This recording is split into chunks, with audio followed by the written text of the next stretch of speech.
आतिशज़दगी इस कदर शदीद थी कि कई लाशों की शनाख्त करना दुश्वार हो गया था और 17 लाशों को बगैर शनाख्त किए ही दफनाना पड़ गया।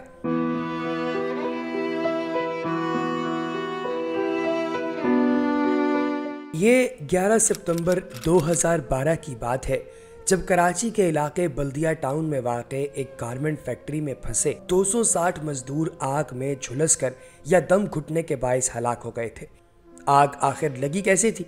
दोस्तों, GIT को अपने बयान में फैक्ट्री के अकाउंटेंट ने बताया था कि इस रोज़ रात को 8:30 बजे के करीब उन्हें दफ्तर से एक फ़ाइल लाने के लिए कहा गया जो गोदाम के पास वाक़ था।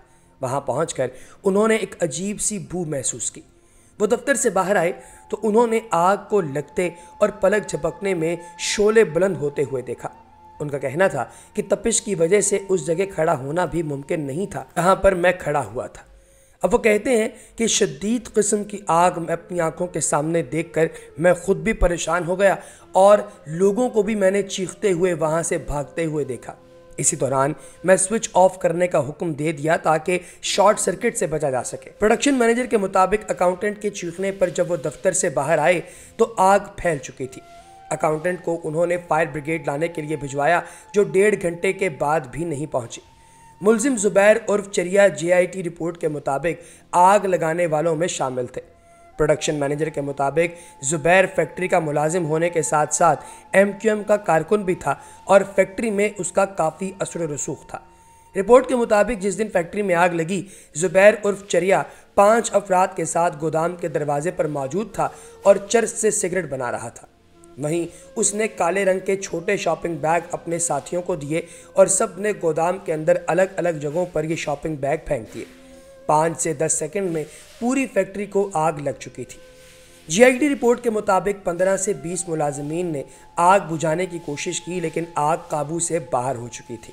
जब आग दूसरी मंजिल तक पहुंची तो मालिकान को यह कहते सुना गया कि सामान न बचाएं, लोगों को बचाएं। फैक्ट्री में आग लगने के बाद जख्मियों के इब्तदाई बयान में ये बात सामने आई कि छत पर जाने या बाहर निकलने के रास्ते बंद थे और ये कि फैक्ट्री की पहली मंजिल पर मौजूद मचान के गिरने से ज़्यादा अमवात पेश आईं, न कि आग लगने की वजह से। 2020 में समा TV को इंटरव्यू देते हुए रिटायर्ड फायर ऑफिसर तालीम शाह ने यह बताया कि आमतौर पर आग नीचे से ऊपर जाती है, लेकिन फैक्ट्री के बेसमेंट में आग बाद में लगी। तालीम शाह ने कहा कि इमारत की छत का दरवाज़ा लॉक था, जिसकी वजह से लोग बाहर नहीं आ सके और आग बुझाने के लिए फायर ब्रिगेड की गाड़ी आते ही ख़राब हो गई थी। अब जाहिर है कि ये बात अपने अंदर मशकूक है कि गाड़ी ख़राब कैसे हो गई। रिटायर्ड फायर ऑफिसर के मुताबिक फैक्ट्री में लगने वाली आग की इत्तला किसी ने नहीं दी और फायर ब्रिगेड ने कई घंटे ताख़ीर के बाद आग बुझाई और ये भी उन्होंने बताया कि सीढ़ी लगाकर 50 से ज़ायद अफराद को फैक्ट्री से बाहर निकाला गया, जबकि कई मुलाजमीन इमारत की खिड़कियों से नीचे कूद गए।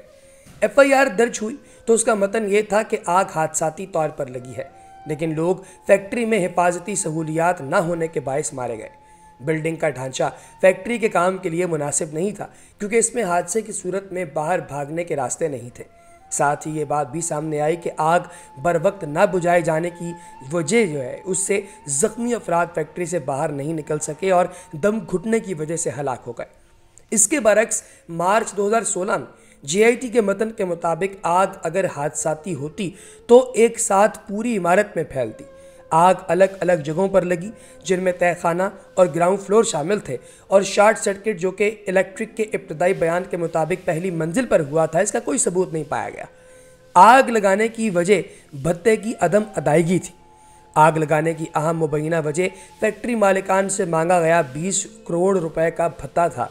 GIT रिपोर्ट के मुताबिक हम्माद सिद्दीकी ने भत्ता न देने पर रहमान उर्फ भोला को मुबैना तौर पर आग लगाने का हुक्म दिया। 2015 में DIG सुल्तान ख्वाजा की सरबराही में GIT बनाई गई, जिसने दुबई में जाकर फैक्ट्री मालिकान से तफ्तीश की, जिन्होंने इकरार किया कि उनसे भत्ता मांगा गया था बिल्कुल और उन्होंने भत्ता नहीं दिया। 2016 दिसंबर को उबैदुर रहमान उर्फ भोला को बैंकॉक से गिरफ्तार किया गया और मुकदमा पहले सिटी कोर्ट में चला, फिर सुप्रीम कोर्ट की हिदायत पर केस की समाअत इंसदाद दहशतगर्दी अदालत में हुई। जनवरी 2019 में अब्दुल रहमान उर्फ भोला और जुबैर उर्फ चरिया फैक्ट्री में आग लगाने के बयान से मुकर गए थे। 2 सितंबर 2020 को गवाहान के बयानात और वकला के दलाइल मुकम्मल होने पर दहशतगर्दी की खुसूसी अदालत ने मुकदमे का फैसला महफूज किया था। जो बाद अज़ां सामने आया तो अदालत ने अपने फैसले में करार दिया कि फैक्ट्री में आग लगी नहीं बल्कि लगाई गई थी और 2 मरकजी मुलजिमान अब्दुर्रहमान उर्फ भोला और ज़ुबैर उर्फ चरिया को सज़ाए मौत सुनाई गई। दोस्तों, 264 अफराद के कत्ल में 264 मरतबा सज़ाए मौत और 2-2 लाख रुपए जुर्माना। मुलजिमान अब कहाँ हैं, ये एक अहम सवाल है। तो मरकज़ी मुलजिमान अब्दुर्रहमान भोला और ज़ुबैर उर्फ चरिया पुलिस की तहवील में है। सज़ा के खिलाफ 21 माह से उनकी अपील सिंध हाई कोर्ट में ज़ेर समाअत है। सिंध हुकूमत ने केस में नामजद साबिक सूबाई वजीर रऊफ सिद्दीकी समेत 4 मुलजिमान की बरियत के फैसले को सिंध हाई कोर्ट के अंदर चैलेंज किया हुआ है और ऐन मुमकिन है कि ये केस अभी लटका रहे।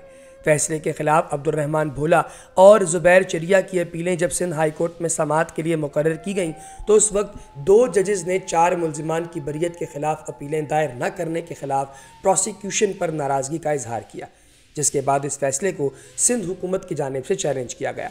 अपीलों पर आखिरी बार समाअत 26 अगस्त 2022 को हुई थी, जो बगैर कार्रवाई के 6 हफ्ते के लिए मुलतवी कर दी गई। अब इस समाअत का फैसला कब आएगा, ये आप और मैं दोनों इंतज़ार कर रहे हैं। लेकिन दोस्तों, उम्मीद यही है कि इंशाअल्लाह ताला इन दोनों मुलजिमान को शदीद से शदीद सज़ा दी जाएगी, जो कि ज़ाहिर है कि तकरीबन 264 मरतबा फांसी है।